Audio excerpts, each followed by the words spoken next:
వరి ధాన్యం కొనుగోలులో రేవంత్ సర్కార్ నిర్లక్ష్యం వహిస్తోంది. మార్కెట్ యార్డుకు ధాన్యం తీసుకొచ్చి నెల రోజులు గడుస్తున్నప్పటికీ కొనుగోలు చేయడం లేదు. సూర్యాపేట జిల్లా తుంగతుర్తి మండలం అన్నారం మార్కెట్ యార్డులో రైతు ఉప్పల వెంకన్న సూసైడ్ అటెంప్ట్ చేశారు.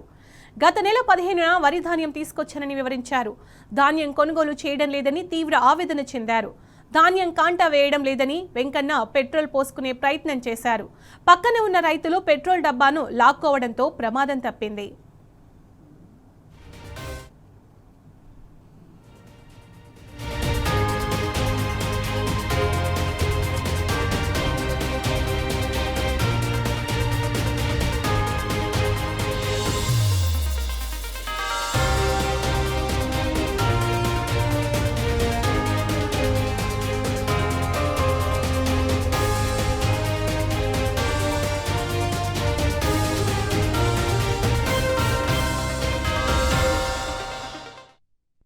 ఇదే అంశానికి సంబంధించి పూర్తి సమాచారం మా ప్రతినిధి రాము అందిస్తారు. రాము, రేవంత్ ప్రభుత్వంలో అన్నదాత నిజంగా ఆగమైపోతున్నాడని చెప్పడంలో ఎలాంటి సందేహం లేదు. సూర్యాపేట జిల్లా తుంగతుర్తి మండలం అన్నారం మార్కెట్ యార్డులో ఒక రైతు సూసైడ్ చేసుకోవడానికి ప్రయత్నించినట్టు తెలుస్తోంది.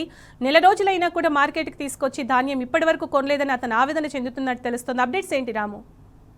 సునీత, తుంగతుర్తి నియోజకవర్గంలో 45 రోజులుగా ధాన్యం కొనుగోలు కాక రైతులు మనోవేదన చెందుతున్న దానికి సజీవ సాక్ష్యమే ఈ వీడియో. ఏప్రిల్ 15వ తారీఖున ఉప్పల వెంకటైనటువంటి ఒక రైతు ఏదైతే తుంగతుర్తి మండలం అన్నారం గ్రామంలో అతడు ఏర్పాటు చేసినటువంటి పిఎస్ఎస్ కొనుగోలు కేంద్రానికి తన ధాన్యం తీసుకొచ్చారు. ఏప్రిల్ 15 నుండి ఇప్పటి వరకు కూడా ధాన్యం కొనుగోలు చేయకుండా రైతులను వేధిస్తా ఉన్నారు. అతనితో పాటు అక్కడ పోసినటువంటి ప్రతి ఒక్క రైతును కూడా ధాన్యం కొనుగోలు చేయకుండా అక్కడ ఉన్నటువంటి హమాలీలు, అక్కడ ఉన్నటువంటి ప్రాథమిక వ్యవసాయ సంఘం సంబంధించినటువంటి అధికారులు ఏమాత్రం కూడా పట్టించుకోకుండా వేధింపులకు గురి చేయడంతో నిన్న వెంకన్న పెట్రోల్ బాటిల్ పట్టుకొని ఆత్మహత్య యత్నానికి ప్రయత్నించారు. తోటి రైతులు సర్ది చెప్పి ఆ పెట్రోల్ బాటిల్ ని లాక్కోవడంతో ప్రమాదం తప్పింది. వెంటనే పోలీసులు అక్కడ చేరుకొని విచారణ కూడా చేయడం జరిగింది. ఏప్రిల్ 15వ తారీఖున తన ధాన్యం పోశాను.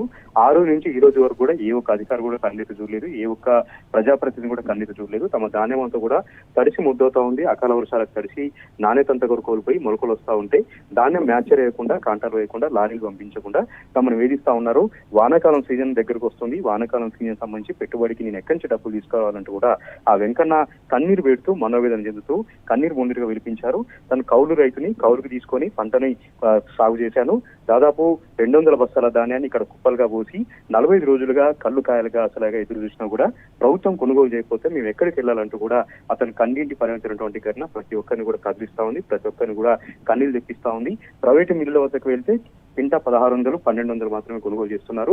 దొడ్డు ధాన్యం కాబట్టి ప్రాథమిక వ్యవసాయ సహకార సంఘంలో అమ్ముతే కొంత మద్దతు ధర వస్తున్నటువంటి ఆశతో ఇక్కడికి వచ్చాను. సన్నధాన్యం కూడా కొంత సాగు చేశాను. సన్నధానానికి మద్దతు ధర ఇస్తానంటేనే ఆశపడి ఇక్కడికి వచ్చాం. కానీ అసలు ధర లేదు, మద్దతు ధర లేదు, కొనుగోలు చేయకుండా తనను వేధిస్తున్నారంటూ కూడా అతను మనోవేదన చెందుతూ అక్కడ ఆత్మహత్యత్నాన్ని కూడా ప్రయత్నించినటువంటి ఘటన అన్నారం గ్రామంలో చోటు చేసుకుంది. ఇదే రకంగా తుంగతుర్తి నియోజకవర్గ వ్యాప్తంగా ఎక్కడ చూసినా కూడా రైతులు కన్నీరు మున్నీరుగా విలిపిస్తా ఉన్నారు. Sunitha, right Ramu, thank you.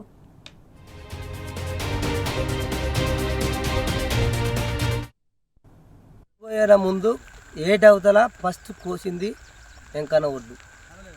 ఈ ఏరియాలో ఎవరు కోయలే. తర్వాత ఈడికి వచ్చినాక ఈ ఒడ్డు మ్యాచర్ చూపించడానికి ఈయన వచ్చినప్పుడు ఏవో మేడం గారు లేరు. ఈయన తెలవక రాసి వెనకబడ్డది. కాకపోతే వాళ్ళకి తెలిసినప్పుడు ఈ తీపిచ్చినప్పుడు ఒక పాయింట్ తక్కువ ఉంది, మేము పెట్టిస్తానని చెప్పి ఈయనని ఆబ్జెక్షన్ పెట్టిరు. ఇక్కడ ఈ ఐకేపీ సెంటర్లో ఒక 10 కుప్ప అయినది. 10 కుప్పకు ఈయన ఇప్పటిదాకా కూడా ఇప్పటికో ఎన్నో లారీలు పోయినాయి. కానీ ఈయన ఒకటి ఇంకా కాట పెడతలేదు. ఆ రైతు ఆవేశం అలాంటిది. ఒకవేళ వెనకకు వస్తాడు రైతు, ఆయనకు తెలియదు, చదువు రాదు, మ్యాచర్ ఏందో తెలియదు, ఏవో వేయడం ఏందో తెలియకపోతే ఇచ్చేనా మోసం. ఇలా ఈ కదలిక గమనిక ఏంటంటే ఫస్ట్ అమలులో మోసం.